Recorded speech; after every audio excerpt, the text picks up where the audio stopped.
Welcome to Bhosale madam classes.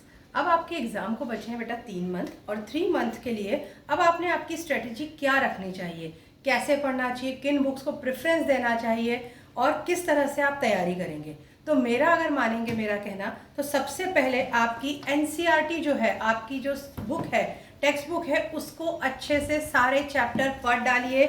जो जो chapter given है वो सारे चैप्टर एक बार रीड कीजिए, तो आपके जो एमसीक्यू है या असर्शन रीजन है वो गलत नहीं होंगे।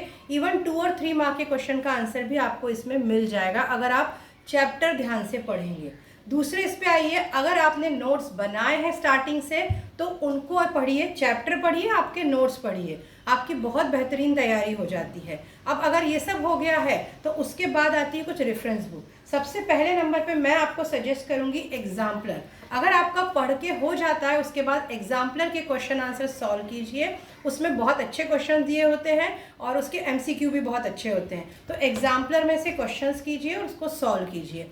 आप रेफरेंस के लिए एसचन की बुक भी यूज़ कर सकते हैं, ठीक है। और मैं आर.डी. शर्मा या आर.एस. अग्रवाल अभी नहीं बोलूँगी, जिनका मैथ सारा हो चुका है और जिनको लगता है अब मुझे आगे वापस से एनसीईआरटी नहीं करनी है, वो इन बुक्स को हाथ लगा सकता है। अदरवाइज एनसीईआरटी और एग्जाम्पलर सफिशिएंट है आपके लिए अगर आप बहुत नहीं पढ़ना चाहते हैं तो। अब उसके बाद क्या करेंगे, जब आपकी पढ़ाई हो गई, आपने चैप्टर पढ़ लिए, आपने रेफरेंस बुक पढ़ ली, तो अब आपको करना है उसकी प्रैक्टिस। अगर आप प्रैक्टिस नहीं करते हैं तो आपको राइटिंग स्किल आपकी डेवलप नहीं होती है। आपको लगता है मुझे याद है, बहुत अच्छे से याद है, पर जब आप लिखने बैठते हैं बहुत सारे पॉइंट्स आप मिस कर जाते हैं। बहुत सारे पर्टिकुलर वर्ड जो आने चाहिए या मैथ्स में जो स्टेटमेंट होना चाहिए, मोस्टली अभी मैं जब टेक्स्ट बुक चेक करती हूँ या एग्जाम के पेपर मेरे यहाँ भी चल रहे हैं, वो मैं चेक करती हूँ तो देखती हूँ बच्चे स्टेप्स लिखना भूल जाते हैं। मैथ्स में स्टेप्स नहीं लिखते हैं, साइंस में वो टर्म भूल जाते हैं जिससे उनके नंबर कट हो जाते हैं। तो अब आपने क्या करना है, वैसे बहुत सारी किताबें, बहुत किताबों के चक्कर में नहीं पढ़ना है। कोई एक, आप जिस तरह से अभी ओसवाल ने निकाली है क्वेश्चन पेपर की, ऐसी बहुत सारी रेफरेंस बुक है, उसमें से कोई एक लीजिए, सारी लेने की जरूरत नहीं है। कोई भी एक जिसमें पेपर्स दिए हैं आपकी प्रैक्टिस के लिए, प्रैक्टिस पेपर की बुक लेकर आइए, उसमें मत दीजिए।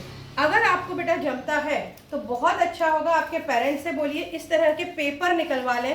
पेपर निकालिए और उसको एक आपका इसके आंसर शीट मिलती है आपके शॉप्स में, और 3 घंटे टाइम लगा के 3 घंटे में ये पेपर सॉल्व कीजिए और किसी से चेक करवा लीजिए, टीचर से, तो आपको पता चलेगा आप अभी भी कहाँ कम पढ़ रहे हैं। आप एक्सप्लेनेटरी क्वेश्चन अच्छे से नहीं लिख पा रहे हैं या आपको एमसीक्यू में प्रॉब्लम है।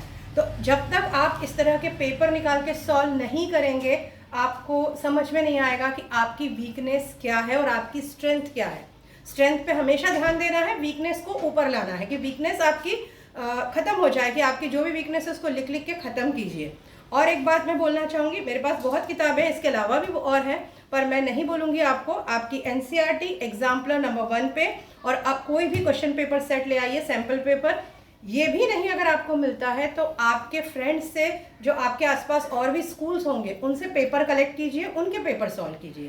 पर 3 घंटे अभी टाइम लगा के बैठ के पेपर सॉल्व करना स्टार्ट कीजिए। एटलीस्ट आपके घर में 5 to 6 पेपर आप दीजिए।